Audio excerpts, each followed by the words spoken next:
இன்னொருத்தர் ஃபாரின்ல போய் ஒளிஞ்சுக்கிட்டார். ஃபாரின் உடனே ஸ்டாலின் சார்ன்னு நினச்சிட போறீங்க. அவர் இல்லை. எனக்கு எப்பவுமே ஸ்டாலின் சார் மேலே ஒரு தனி பாசம் ஒன்று உண்டு. அவர் கிடையாது, இவர் வேற. சிங்கப்பூருக்கு செக்கப்புக்கு போனார்ல அவரு. எங்க ஓடுறாங்க, எங்க ஒளிகிறாங்க, எங்க பதுங்குறாங்க. மருத்துவத்திற்கு எப்பயும் போற மாதிரி போறோம். கடிதம் வக்கீல் மூலமா அங்க இருந்து நாங்க கொடுக்குறோம்.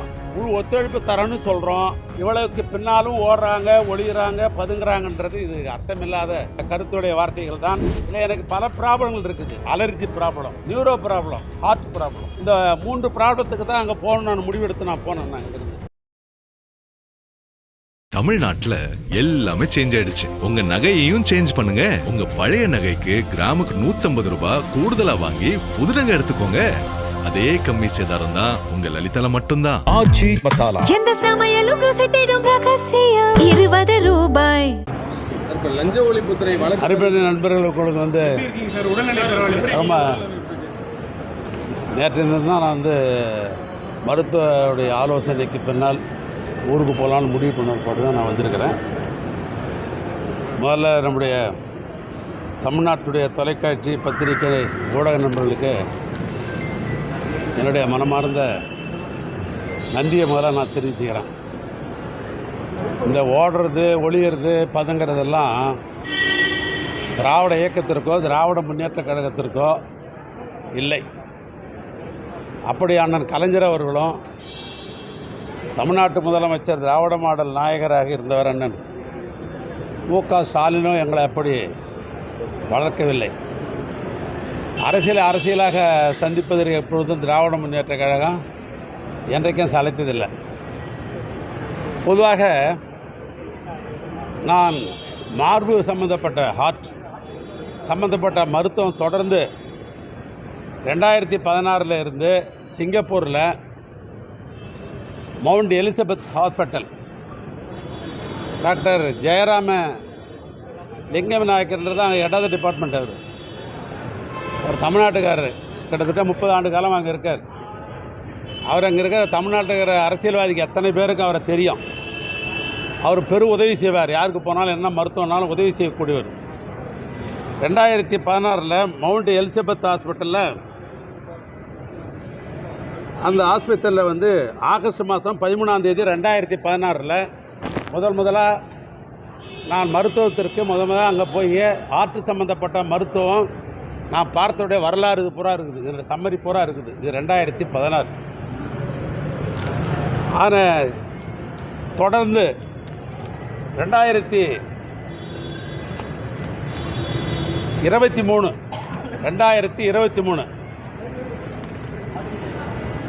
Mount Elizabeth hospital life health centre தேதி 2023 29/9/2023 அதே ஹாஸ்பிட்டலில் 23 போய் அதே மருத்துவமனைக்கு சென்று என்னுடைய உடல் பரிசோதனைலாம் முடித்துக்கின்னு 2023 வந்திருக்கிறேன். இது 2வது என்னுடைய தொடர்ச்சி. 3வதாக தேர்தலாம் உங்களுக்கு தெரியும். 5 ஆண்டு காலம் இந்த ஆட்சியில் பெரும் பணிகளை இரவென்று பாராமல் பணிகளை நாங்கள்லாம் மேற்கொண்டோம். தேர்தல் வந்தது. தேர்தலுக்கு பின்னால் மீண்டும் முறையாக மருத்துவம் போய் பார்த்து கொள்ள வேண்டும், மருத்துவ பரிசோதனை செய்து கொள்ள வேண்டும் என்ற அடிப்படையில் நான் 15ஆம் தேதி, சென்ற மாதம் 15ஆம் தேதி சிங்கப்பூருக்காக போக வேண்டும் என்று நான் அப்ளை பண்ணேன். விசாவுக்கு அப்ளை பண்ணேன். இது விசாவுக்கு அப்ளை பண்ணி போன மாதம் 17ஆம் தேதி எனக்கு விசா கொடுத்துருக்குறாங்க. 15ஆம் தேதி சிங்கப்பூருக்கு போகிறதுக்கு, மருத்துவத்துக்கு போகிறதுக்கு நான் அப்ளை பண்ணேன். 17ஆம் தேதி எனக்கு விசா கொடுக்கப்பட்டிருக்கிறது. அந்த விசா கொடுத்த அன்றைக்கி அடுத்தது இண்டிகோவில் அன்றைக்கி 17ஆம் தேதியை 25ஆம் தேதி போகிறதுக்கு டிக்கெட் போட்டிருக்கிறேன். 17ஆம் தேதி விசா கிடைச்ச உடனே அன்றைய தினமே இண்டிகோவில் 25ஆம் தேதி மதியம் 2:20 ஃப்ளைட்டு போகிறதுக்காக டிக்கெட் போட்டுக்கிறேன். அதனுடைய டிக்கெட்டு தான் இது. ஆனால் அன்றைக்கு 25ஆம் தேதி நான் மாலையில் புறப்படுறதுன்னு முடிவு பண்ண போது காலையில் 7 மணிக்கு என் வீட்டுக்கு காவல்துறை நண்பர்கள் சோதனை என்ற பேரில் என்னிடத்தில் வாரண்ட் காட்டினாங்க. என்ன வாரண்ட்டுன்னு கேட்டேன். சார் உங்கள் வீடு நாங்கள் சோதனை பண்ணணும் சார், ஒத்துழைங்கன்னு சொன்னாங்க. தாராளமாக ஒத்துழைக்கிறேன். இந்த காவல்துறை ஏற்கனவே சென்ற மாதத்துக்கு முன்னால் இதே தமிழ்நாடு அரசு எங்களுடைய நிர்வாகத்தில் பணியாற்றிய காவல்துறை தானே, அந்த காவல்துறை என்பதுன்னு அவங்க பொதுவானவர்கள் தானே, நான் முழு ஒத்துழைப்பு தரேன் அப்படின்னு சொன்னேன். அன்றைக்கி ஒத்துழைப்புக்கு வந்த அடிஷ்னல் சூப்பரண்ட் புகழ்வேந்தன் பேர், நான் அவர்கிட்டயே சொல்லி காட்டினேன். இதே மாதிரி நான் இன்றைக்கி 2:20க்கு நான் வந்து விமானத்தில் சிங்கப்பூருக்கு மருத்துவத்துக்கு போகிறதாக நான் டிக்கெட் எடுத்திருக்கிறேன். இப்போ இன்றைக்கி சோதனைக்கு வந்திருக்கிறீங்க, இன்றைக்கி சோதனை முடித்த உடனே நான் நாளைக்காவது நான் டிக்கெட் மாற்றணும் அப்படின்னு சொல்லி முடித்த உடனே அன்றைக்கி இரவு அவன் முடிச்சுட்டு போனோடனே இதே பத்திரிக்கை நண்பர்களை பார்த்து இந்த சோதனை சம்மந்தப்பட்டதை நான் பேசினேன். மாலையில் 25ஆம் தேதி போட டிக்கெட்டை மறுபடியும் மாற்றி 26ஆம் தேதி அதே இண்டிகோவில் மறுநாள் காலையில் நான் டிக்கெட் போட்டிருக்கேன். அதுக்கு பின்னால் நான் இதே விமான நிலையத்தில் தான் நான் 26ஆம் தேதி நான் இங்கேருந்து சிங்கப்பூர் மருத்துவத்திற்கு போனேன். மருத்துவத்துக்கு போன பொழுது அங்கே என்னுடைய மருத்துவ பரிசோதனையெல்லாம் ஆரம்பிக்கப்பட்டது. இல்லை, எனக்கு பல ப்ராப்ளங்கள் இருக்குது. Allergy problem, neuro problem, heart problem. இந்த 3 ப்ராப்ளத்துக்கு தான் அங்கே போகணும் நான் முடிவெடுத்து நான் போனேன். நான் இங்கேருந்து அலர்ஜி ப்ராப்ளம்னா நாம் உண்ணுகிற உணவுப் பொருள்கள்லாம் எதெல்லாம் உடம்புல சேரும், ஏன் அதனால் அலர்ஜி ஆகுது அப்படின்னு ஒரு முறை ஊசி போட்டால் 3 நாள் அப்சர்வ் பண்ணணுன்றாங்க. நான் அதை மாதிரி 3 முறை நான் ஊசி போட்டிருக்கிறேன். அதே 9 நாள் எடுத்துக்கிச்சு. 2வது அதே ஹார்ட் டாக்டர் நம்முடைய மருத்துவத்தை பொறுத்தளவுக்கு 29/6 அன்றைய தினம் இந்த நியூரோ ப்ராப்ளம் இருக்குது, நரம்பு. அந்த நியூரோ ப்ராப்ளத்திற்காக நரம்பியல் டாக்டர் லீ கிம் பென் அப்படின்ற மருத்துவர் அன்றைக்கி ஆலோசனை பண்ணி அன்றைய தினம் டெஸ்ட்லாம் எடுத்து அவருடைய மருத்துவ ஆலோசனையை நான் பெற்றிருக்கிறேன். அடுத்து 30/6/26 வயிறு சம்மந்தப்பட்ட பிரச்சனை எனக்கு, அதை பற்றி பார்க்கணும் அப்படின்னு முடிவு பண்ணி பீட்டர் யங் கெங் அப்படின்றவர் 30ஆம் தேதி அவரை நான் பார்த்துருக்கிறேன். அன்றைய தினமே இந்த அலர்ஜி டாக்டர் ஒவ்வாமை செங் எங் குவாங் அந்த டாக்டரை அவரை பார்த்துருக்கிறேன். அவர் தான் தொடர்ந்து 9ஆம் தேதி வரைக்கும் அவருடைய மருத்துவம் தொடர்ந்து இருந்தது. இந்த அலர்ஜி டாக்டரை மாத்திரம் அப்சர்வ். அதே நேரத்தில் 3ஆம் தேதி இதய மருத்துவர் நான் சொன்ன டாக்டர் ஜெயராம லிங்கவிநாயக்கர் அவருடைய பார்வையில் தான், அவர் தான் சீஃப் டாக்டர், அவருடைய ரெஃபரன்ஸில் தான் ஒரு டாக்டர் நான் பார்த்துருக்கிறேன். அதுக்குரிய எல்லா டாக்டருடைய சம்மரி என் கையில் இருக்குது. ஒரு டாக்டர் என்ன ஆலோசனை கொடுத்துருக்காங்க, என்ன மருந்து கொடுத்துருக்குறாங்க, என்னன்றது பூராமே கம்ப்ளீட்டாக அவைகள் அத்தனையும் என்னிடத்தில் எல்லாமே இருக்குது. 3வதாக அவர்கள் கொடுத்த மொத்தமும் இந்த கேஷ் ஷீட்டில் தான் மொத்தமும் இருக்குது.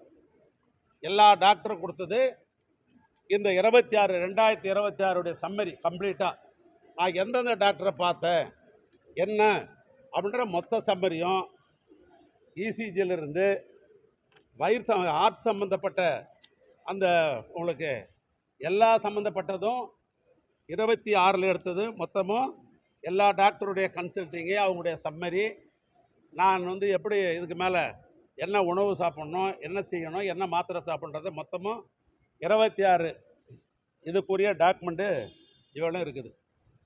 இன்றைய சூழ்நிலையில் 3ஆம் தேதி வர சொல்லி ஒரு சம்மன் எங்கள் வீட்டில் ஒட்டினதாக எனக்கு தகவல் சொன்னாங்க. நான் உடனே அந்த சம்மனை வந்து ஃபேக்ஸில் அனுப்ப சொன்னேன். அதில் படித்து பார்த்தேன். நீங்கள் 3ஆம் தேதி வரணும் அப்படின்னு அந்த சம்மன் இருந்தது.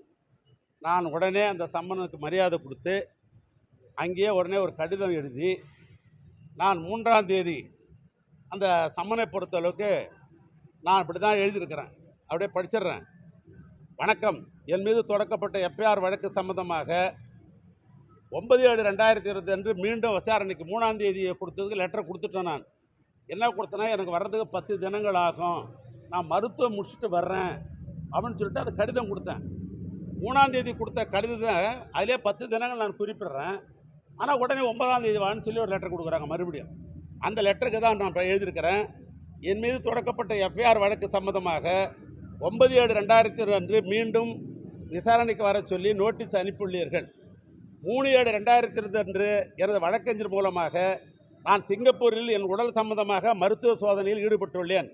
எனக்கு 10 தினங்கள் அவகாசம் தாருங்கள் என கடிதம் கொடுத்திருந்தேன். தாங்கள் வழக்கறிஞரிடம் வாய்மொழியாக 5ஆம் தேதிக்கு மேலும் நோட்டீஸ் அனுப்புகிறேன் என்று கூறிவிட்டு 5 தினங்களிலே வர சொல்லுகிறீர்கள். 9/7/2002 மீண்டும் என் இல்லத்தில் நோட்டீஸ் அனுப்பப்பட்டிருக்கிறது.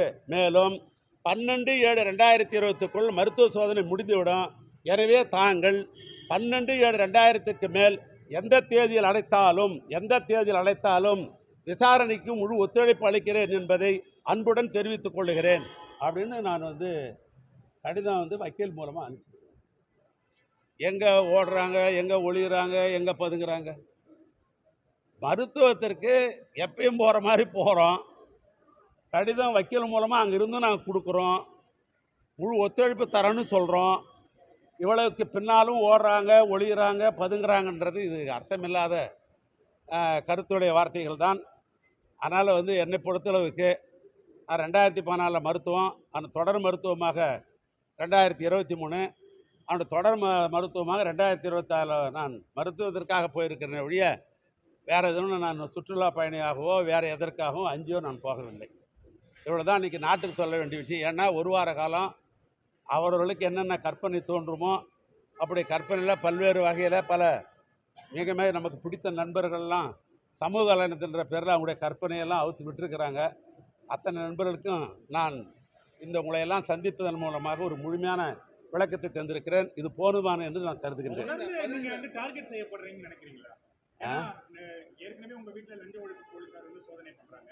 முதலமைச்சரும் 2 அமைச்சர்கள் தான் குறிப்பிட்டு பேசுறாரு. உள்ள செந்தில் பாலாஜி குறிப்பிட்டு பேசுறாரு, இன்னொன்னு உங்களை குறிப்பிட்டு பேசுறாரு. தொடர்ச்சியாக உங்களை டார்கெட் பண்ணதான் நினைக்கிறீங்க? பொதுவாக என்னை பொறுத்தளவுக்கு டார்ச்சர் பண்ண வேண்டிய அவசியம் இல்லை. நான் திராவிட முன்னேற்ற கழகத்தினுடைய கொறடாவாக திராவிட முன்னேற்ற கழகத்துடைய தலைவர் அவர்கள் என்னை நியமித்திருக்கிறார். அதை இந்த அரசாங்கம், குறிப்பாக பேரவையுடைய தலைவர் அவர்கள் அதை அங்கீகரித்திருக்கிறார். சட்டமன்ற உறுப்பினர்கள் சம்பந்தப்பட்ட எதுவாக இருந்தாலும் பேரவைத் தலைவரிடத்தில் பார்ப்பதோ அல்லது அரசு சம்பந்தப்பட்ட எதையாவது கேள்வி கேட்க வேண்டும் என்று சொன்னால் அந்த கொறடாவுக்கு முழு சுதந்திரம் உண்டு. எனவே அந்த 3 நாள் நடைபெற்ற சட்டமன்ற கூட்டத்தொடரில் கூட அதிகமானவைகள் நான் கேட்டிருப்பேன். அதனால் அது என்னுடைய கடமையை நான் சட்டமன்றத்தில் செய்து தானே ஆக வேண்டும். அதிலும் நான் ஒரு மூத்த உறுப்பினர். அதனால் நான் கேட்க வேண்டிய கேள்வி தான் கேட்கணும். அது பிடிக்குதா பிடிக்கலையா, நான் சொல்கிற விளக்கம் போதுமா போகாதா, இல்லை நான் பேசவே கூடாது என்று அவர்கள் நினைக்கிறார்களா என்பது போகத்தான் தெரியும். 15ஆம் தேதி விசாரணைக்கு கட்டாயம் ஆஜராகுவேன். நானே சொல்லியிருக்கிறேன். நான் 12ஆம் தேதிக்கு மேலே எந்த தேதி கொடுத்தாலும் நான் முழு ஒத்துழைப்பு தரேன்னு நான் சொன்னேன். ஆனால் நான் முழு ஒத்துழைப்பு தருவேன். அதில் ஒன்றும் மாற்றம் இல்லை. 2வது, நீதிமன்றத்தில் வழக்கு தொடுக்கிற காரணத்தினால் அது சம்மந்தமாக நான் பேச முடியாது. அது வழக்கை நான் தொடுத்தனுடைய நோக்கமே நீதி என் பக்கத்தில் இருக்குது. நான் கட்டாயம் நீதிக்கு தலை வணங்குவேன். நீதிமன்றம் எனக்கு நல்ல தீர்ப்பு வழங்குகின்ற நம்பிக்கை எனக்கு இருக்கிறது. எனவே அந்த அடிப்படையில் நான் எந்தவித குற்றமும் நான் புரிந்ததில்லை. குற்றம் செய்ய வேண்டிய அவசியம் எனக்கு கிடையாது. அதனால் நீதிமன்றத்தில் வழக்கு தொடர்ந்திருக்கிறேன். நீதி மீது எனக்கு நம்பிக்கை உண்டு. நன்றி, வணக்கம். தமிழ்நாட்டுல எல்லாமே சேஞ்ச் ஆயிடுச்சு. உங்க நகையையும் சேஞ்ச் பண்ணுங்க. உங்க பழைய நகைக்கு கிராமுக்கு 150 ரூபாய் கூடுதலா வாங்கி புது நகை எடுத்துக்கோங்க. அதே கம்மி சேதாரம் தான் உங்க லலிதால மட்டும்தான். எந்த சமையலும் ருசி தேடும் ரகசியம் 20 ரூபாய்.